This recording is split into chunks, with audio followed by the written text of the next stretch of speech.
Hi everyone, Dr. Remy from Pain Free and Fit and Posture Size. Today we're going to be sharing with you a great pain relieving healing exercise you can do for your sacroiliac pain while pregnant. Hope you enjoy it.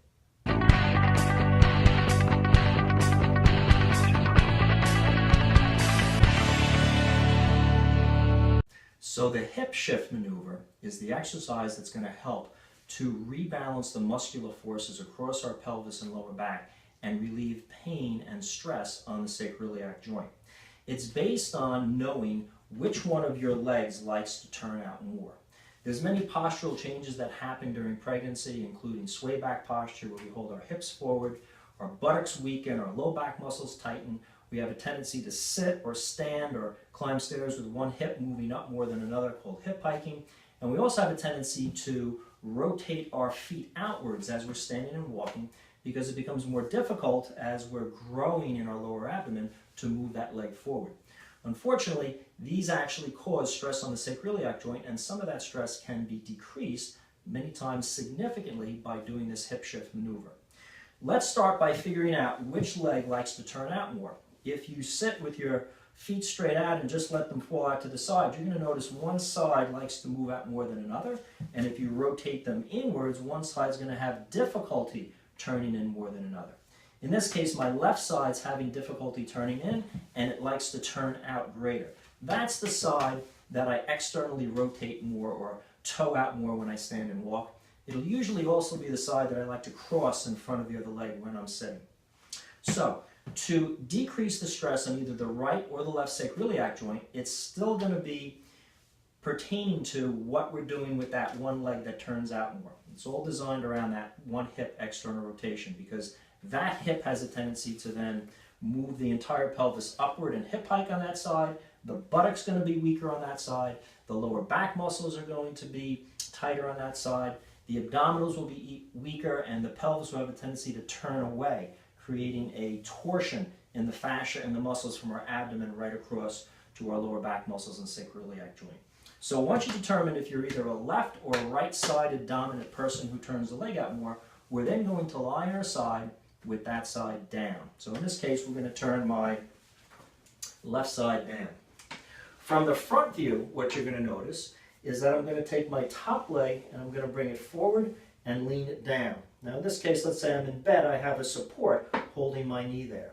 My bottom leg, which is the side that usually turns out more, I'm going to position behind, and I'm going to pigeon toe it, meaning I'm going to turn that toe upwards a little bit, so the whole thigh is turned up. Let me show you from the back view what that's going to look like.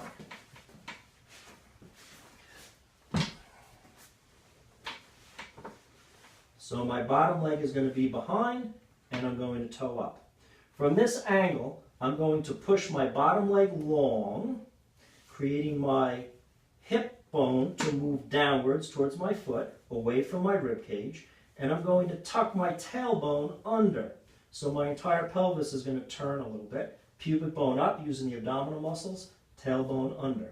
I'm going to isometrically tense that bottom buttock, try to squeeze it as hard as I comfortably can, as I maintain pushing or tensing the leg long through the foot, keeping that hip down away from the rib, turning my pelvis or my top knee downwards, and I'm going to relax there with my toe up, so I'm still creating some internal rotation or pigeon-toed stance or tension of that bottom leg, and I'm going to relax there for 90 seconds.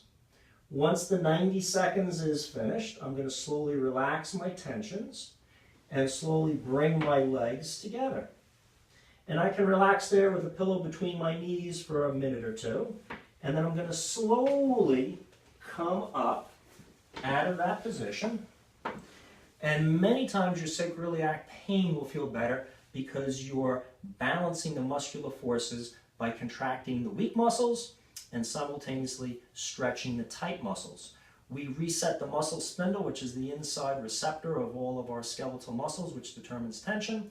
And many times those muscular forces help to take the stress off the sacroiliac joint, helping to relieve your pains. Now you want to support that, obviously, with some good postural thought during the day. As you're sitting, if you continue to turn that one leg out more than the other, or cross it over, that's going to perpetuate the mechanical strain on your sacroiliac joints. So once you do this correction, which can be done multiple times during the day, you want to become conscious of how am I standing, how am I sitting, how am I walking. Try to turn those feet into a comfortable degree so that your hips are straighter.